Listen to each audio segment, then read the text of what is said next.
How about we talk about a goof? We've been talking this week about how social movement, social unrest, can be turned into something beautiful. And the Methodist Church has been a phenomenal example of taking those kinds of unrest and turning them to good. So we've been looking at that, and this week it was good, the first two, wasn't it? If you didn't get a chance to watch them, I hope you get to look back and see those. But then we got to talk about a problem. The movement to shut down alcohol.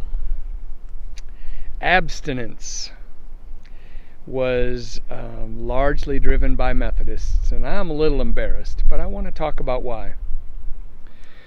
So what happened is distilled beverages really came in the late 1700s and as a popular thing, earlier 1700s actually, and really devastated people. You know, somebody who normally would have had a little beer was drinking these heavy alcohols and losing their guts and minds.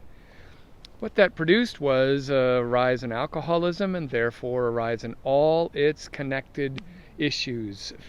Family falls apart, husband goes drinking and loses all the money. I mean, it just kind of goes on and on.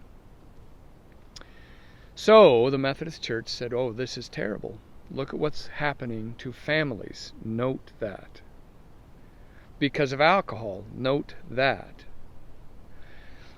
And so the Methodist Church took off on this abstinence movement that was preaching complete teetotaling as the only answer. Yeah, we were behind the Prohibition movement that even passed a constitutional amendment in this country.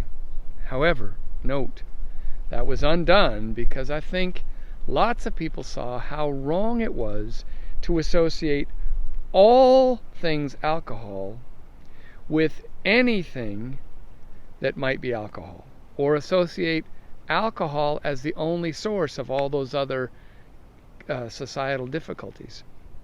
So it took till my lifetime before United Methodism allowed for the fact that I might have a drink of wine. Now, I don't happen to be a big drinker, but other clergy I know have a glass of wine with dinner every night.